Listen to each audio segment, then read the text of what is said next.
this regard, Mr. Speaker, I want to make two quick statements in my capacity as Minister of Finance. One relates to the matter of the Bank of Commerce in liquidation.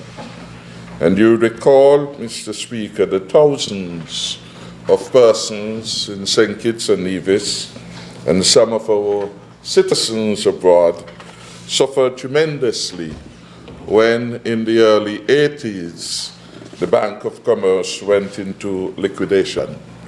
And for a very extended period, many persons were unable to recover their deposits in the bank. Thankfully, in December of 2015, Team Unity was able to convey the good news that the liquidator, Mr. Walter Simmons, had arranged for the St. Kitts and Nevis National Bank to process payouts to persons on record. You may recall, Mr. Speaker, that at that time it was reported that 4,707 checks, amassing a grand total of $18.8 million, were available for distribution. I can report that a year and a half later, 1,033 checks have been distributed, totaling $13.54 million, Mr. Speaker. The sum of $4.6 million has not yet been collected. These, of course, when we look at the total checks, 4,707 being prepared and 1,033 being distributed. Clearly, these are some of the small depositors with the bank who have not yet gone to collect. And the sum is just under $5 million at 4.6. I would therefore want to make a special appeal to those who directly have deposits in the Bank of Commerce or who have relatives or friends with deposits in the Bank of Commerce to quickly process the same. The vast majority of the checks that have been on claim, I am advised, are as a result or consequence of, one, the sole account holder died intestate and the letter of administration required for the next of kin to claim had not yet been processed by these persons. Another category that has been delinquent, some of the account holders are deceased and no one has come forward. Thirdly, some account holders have migrated overseas.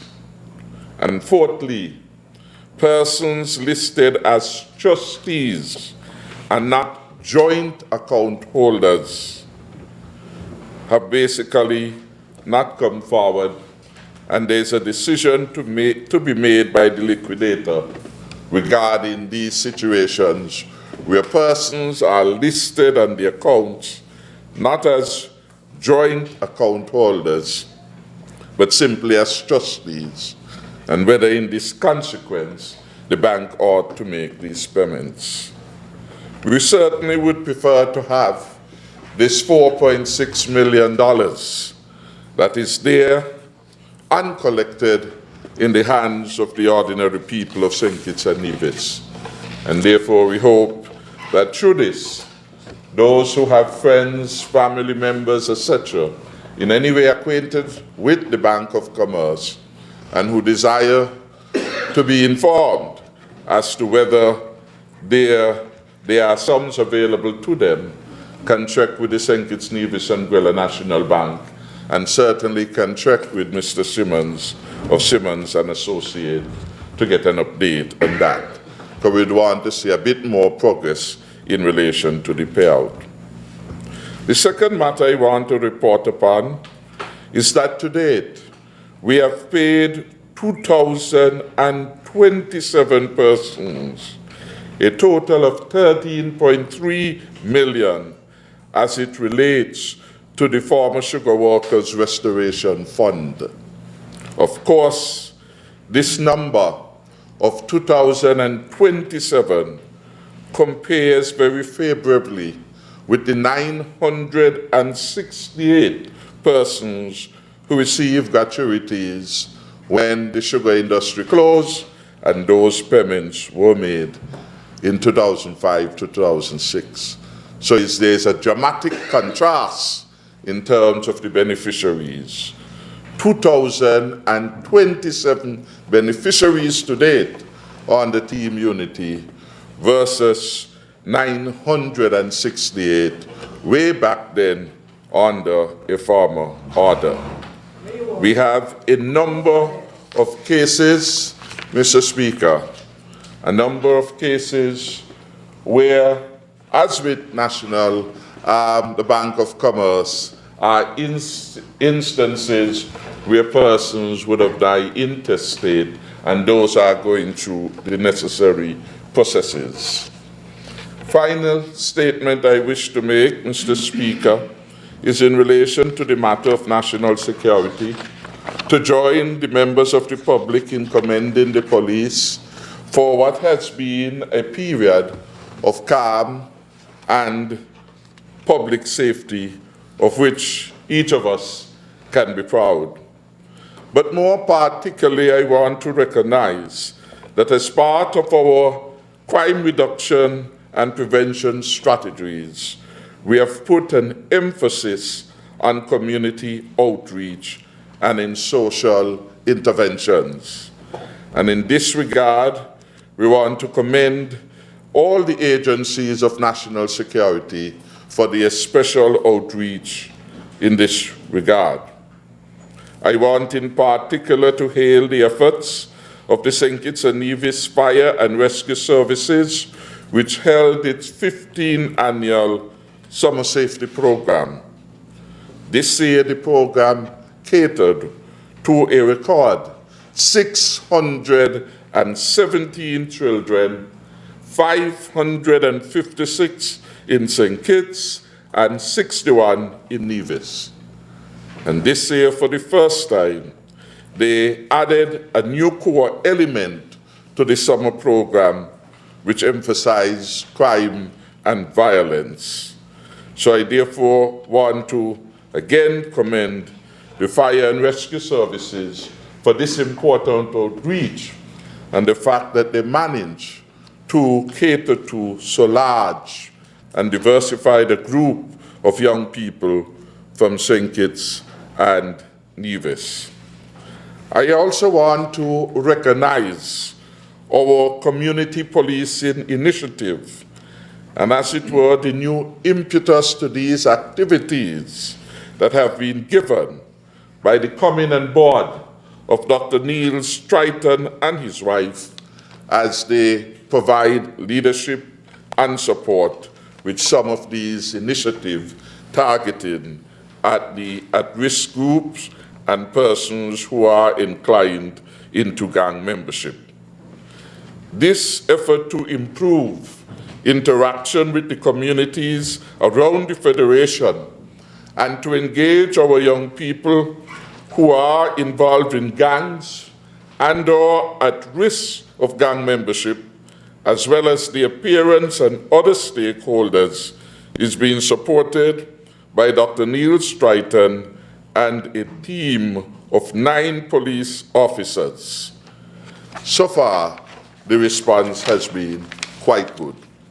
So we are not only pursuing the hard policing initiatives, if you will, we are also looking at social interventions with a view in particular to assist the younger generation and to keep them away from an engagement in a life of crime and criminal activities.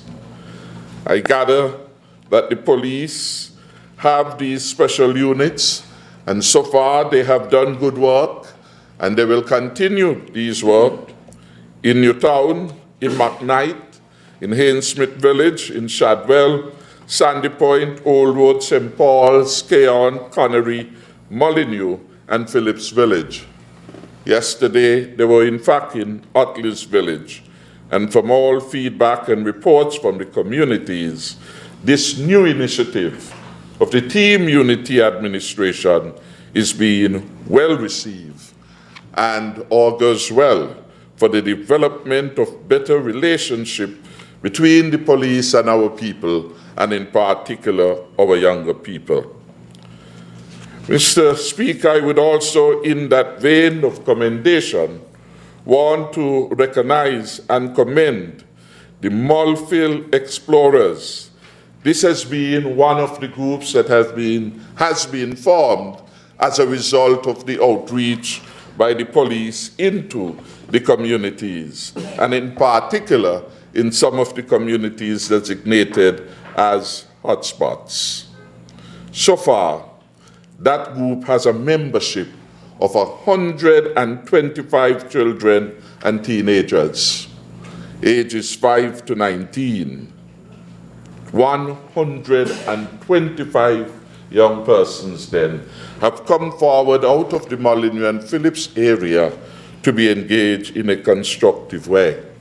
I therefore want to commend the parents, commend these young people, and to commend the community of Molyneux and Phillips for such a worthy and noble development. Some of the objectives of the groups like the Mulfield Explorers include respecting all rules. So we are attempting to impress that imperative on the children at the tender age, distinguishing between right and wrong, spreading goodwill and partnership through their community, bringing communities together, and generally protecting the future of our federation, i.e. the young people. I would want again to commend the organizers of the Mulfield Explorers and encourage other communities to come on board. The community police officers will assist and support you in organizing and programming for young people. We want to encourage the private sector to sponsor groups like Mulfield Explorers, thereby contributing to and assisting in keeping the children in the communities gainfully and constructively occupied and engaged, developing their own character, respect, and good discipline. I want also to advise and to give support and to ask the national community to give support to the police summer youth camp. So we have had a good activity from the fire and rescue, where they were able to provide support to 617 children in their own summer program. The police will be doing a similar exercise over the period 14th, that is next week, to the 27th August 2017. And this program, I am advised, is being led by Constable Percival, and we want to commend him for excellent leadership and for the passion he has shown for this kind of work. An effort will be made over the next 2 weeks of the camp to encourage the formation of community youth groups of the type we now have in Molyneux and Phillips, involving children from the neighborhood from which they would have hailed and are now participating in the camp. A very rich and varied program of activities has been arranged for the children during the camp. And we gather that this particular camp being put on by the police have had very healthy financial support from the private sector, and we thank them for their support in this regard. The final matter I perhaps could bring some clarity to has to do with the matter of police overtime pay. And to say, Mr. Speaker, that this is a matter that we have budgeted for in the 2017 budget. So any announcement that the government is unable to pay overtime is really one of mischief and is one of cheap politicization of an issue. This is not a haphazard event in which we are engaged. This is a matter that we planned for over a year ago, and therefore we have incorporated those sums in our provision for national security. And lest we forget, this team unity administration gave the Ministry of National Security the largest ever budgetary allocation in the history of law enforcement in this country. I repeat, it is the team unity administration that has given the Ministry of National Security the largest ever budgetary allocation in the history of law enforcement in this country. So we have not been shied away. We have never shied away, Mr. Speaker, from giving support to the police. Mr. Speaker, that is important. $72 million of support. And when you look at what has been happening before, 2014, etc., Mr. Speaker, then you know that they were doing nothing at all in relation to law enforcement in the country. And no wonder the state of dilapidation that the member for number 1 spoke to in relation to his portfolio assignment is, as it were, ubiquitous. Everywhere, in every sector of the government, and law enforcement is no different, Mr. Speaker. Mr. Speaker, the noise of distraction may get to crescendo level. And we have come to accept that whenever certain personalities enter into the parliament, we are going to get down the street of way, Mr. Speaker. But the people of the country, thankfully, have shown that they have the capacity and the ability to move beyond the noise. And the 15th of February 2015, lest we forget, all the noise, all the bands, all the red shirts meant nothing as the people of St. Kitts and Nevis went to the polls, Mr. Speaker, to make and to cast their votes. I would want for the public record to again say that we have been paying overtime payments not only to the police officers, but also to all the other agencies to which payments are due. And those payments have been made, Mr. Speaker, and have covered the period up to January to June. 2 sets of payments have been made as we take them in the relevant quarters. And so, Mr. Speaker, there is no confusion with respect to overtime. Once overtime sheets are submitted and the relevant checks are done, payment is promptly being made. And I have spoken to some of them. I have, for example, spoken to Superintendent Adams. And Adams have said to me, I don't understand this foolishness that I heard on Freedom Radio regarding police not getting paid. My men have been paid, and they are very happy, and they are of high spirits. That is the reality, Mr. Speaker, is that you have for this time in our history a government fully committed to do what is necessary to advance law and order in the country and to keep our country safe and secure. And as we have said repeatedly, we will leave no stone unturned to ensure that the country is the safest place, the safest small island state in which anyone can live, invest, or otherwise develop in any way. So we have paid the Defense Force reserves, we have paid the regular soldiers, and we have even paid members of the Defense Force band when they have gone beyond the call to make certain special interventions. Mr. Speaker, with that particular announcement, Mr. Speaker, and the fact that we will pay, we have provided the resources to pay, and persons are being paid in regular intervals in accordance with the agreements and the arrangements which are in place.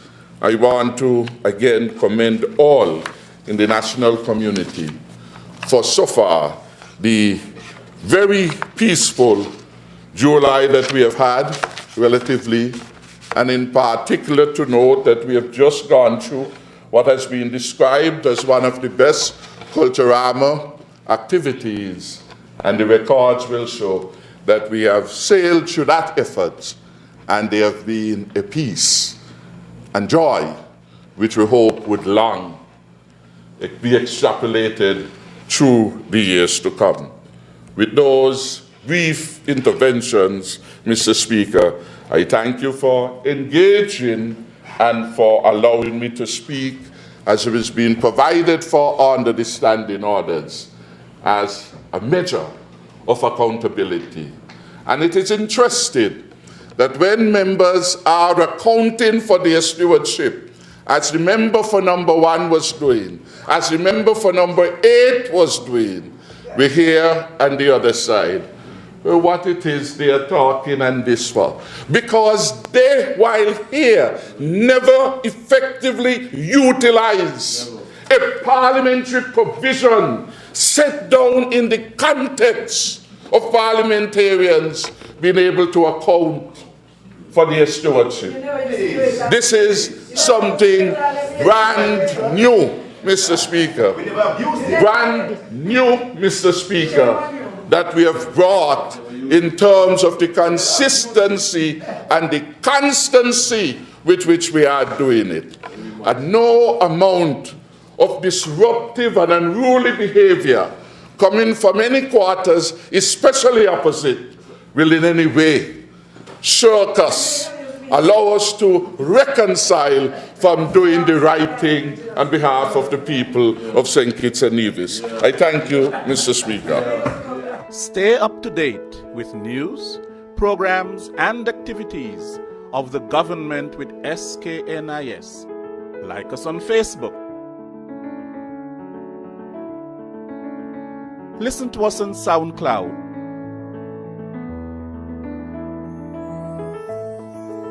Follow us on Twitter. And watch our videos on YouTube. Connect with us today. SKNIS, St. Kitts and Nevis Information Service.